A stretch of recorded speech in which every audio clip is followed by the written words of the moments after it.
And yeah, another reason to tune in earlier, ladies and gentlemen, is the featherweight kickboxing bout between Muhammad Siasarani and the long anticipated debut of Kaito Ono. We'll go to Siasarani first, who is 5-2-0. He's got one win by KO last time out. He beat Liu Mingyang by split Mm. decision. And this guy's been fighting on the Friday Fights card all the way back to Friday Fights 2, I think. So he's been around. He's been in the one championship for a while. And yeah, coming up against Kaito Ono, we've been waiting a long time for his debut. He was supposed to debut at one fight 7-2. night, seven Oh, two one one one seven two. Yeah. yes, yes. Against Gregorian, I think it was, right? Yeah, that, And then yeah. Gregorian pulled out because of he didn't make weight. He had some difficulties passing Mm-mm. hydration, but No, it nonetheless, wasn't that. It wasn't what why he was it? pulled out. The fight got cancelled was because there was a disagreement with the contract with Kaito and Chowdhury. Really? Yeah. I'm So what sure I happened read was something about Gregorian. no. So Gregorian did make the weight first, and then Kaito missed it by half a pound, and then they wanted to negotiate the catch weight, which was a lot heavier than what was agreed upon. And then Kaito was like, "I'm not fighting that. I can't even make that weight." And that made because this all happened on the day of the event. It just But caused there a was a whole. weight miss, though, right? Yes, Kaito missed it. Okay. Yeah. Um, let's see here. Yeah, look, I'm reading something differently here, Brad. It says Gregorian failed to provide hydration sample, delaying his way in. Eventually Mm, completed.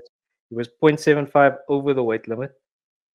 okay. And yeah, there was a lot of controversy about the purse. They wanted to take Yes. 20% of his purse, and he wasn't happy with that. And then eventually, yeah, there was owner's team declining the fight after all the drama that went Yes, out. because they wanted to Yeah, do another catch weight, and then they were like, "No, owner's not going to make that weight," and then they declined it, and that caused the whole riffraff.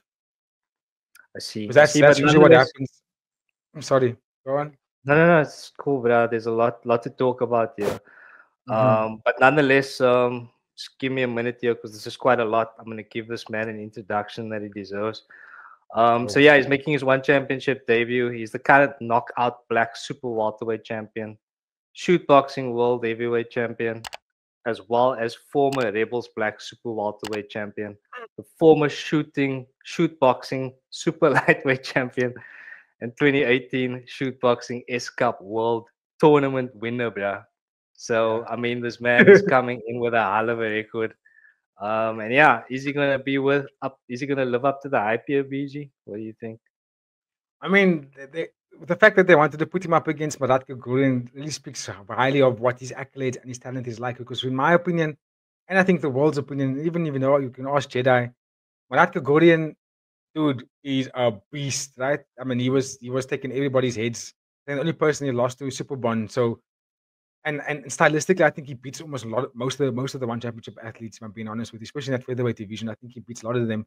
However, now that Masaki Noiri is in, then and he's now obviously going up against Superbon. I think that changes a little bit of the dynamic in there. But I do think that Marat Gordon is the last stand-in fighter that resembles the style of Shingiks Alazov, who is the rightful king of this division, even though he's not fighting there anymore. He relinquished his title.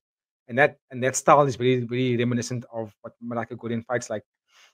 So they were going to put Kaito up against him. So that kind of tells you that Kaito, he has to be some kind of pedigree to go up against someone like like Marat, because that kind of tells you that if Kaito wins Marat, you get a title shot, right? You get to fight against Yeah, some of the guys who are already ranked. That's what they're kind of telling you about Kaito.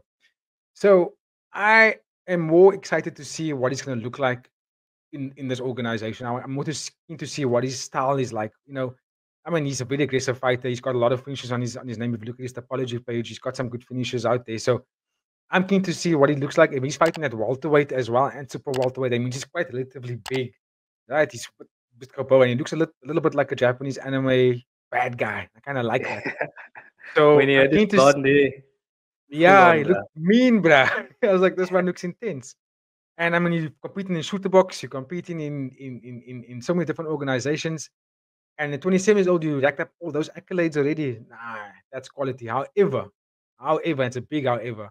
Muhammad Siasarani is not a play kind of fighter. Like, this guy can fight 80. I mean, very creative. He's a dog. He makes it ugly.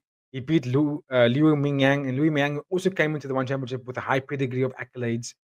and bigger than Muhammad. And Muhammad took him out. Okay, he didn't get the stoppage, but I mean, he pieced him up for 3 rounds quite significantly. And if you look at Muhammad Sisrani's losses on his career, it's against Shadow and Kung Suk, both who are Shadow is a massive featherweight, by the way. I don't know how he makes the weight either. So he lost to guys who are literally bigger than him, and he beat Sitajai in kickboxing. Who beats Sitajai in kickboxing, bro? You know what I mean? Okay, granted, it's a little bit of the older Sitajai now, but I mean, still, you can't. It's not easy to beat someone like that. He also beat Avatar, so he's got really good wins under his belt. However, this is a little bit of an unknown because I've seen Mohamed Sirani take shots, even against the fight against Louis. He won that fight, right? But he was taking shots that I didn't like. I was like, I don't like the way you're taking those shots, bro. Keep that guard up. And then when he took the shots, he became this like he was taunting Louis and he was like, show me what you got. And I was like, nah, bro, just fight the fucking fight, my bro. Just get in there, get your hands up, be defensively sound, and start putting the work together. You know what I mean? He got sucked into the antics a bit too much, and I didn't enjoy that. So in this fight, he's going to have to be very careful and not doing stuff like that because I think he's going up against a weapon here, someone that's very serious in how they dispose of their opponents. These Japanese fighters don't treat this like it's a game and we want to be the next John Jones, we want to be the next Alex Pereira. For them, this is like, you know what I mean? For them, this is the art of life itself. We're gonna beat you in ways that we're gonna dismantle you, and you're gonna be clueless now you even lost that fight. So I expect that kind of performance out of Kato, considering it's gonna be his debut, and because also now it's like the second coming because you were supposed to fight but you didn't. So I think with that he's gonna expect to put on a show for the fans. So let's see how that happens. And also, no one better than Muhammad Cesarani to be able to do that because Cesarani will stand and bang with you. He will put a show on for the fans. He's that kind of guy. So let's go, bro. Yeah, This is an exciting fight card. This is a very exciting fight yeah. card.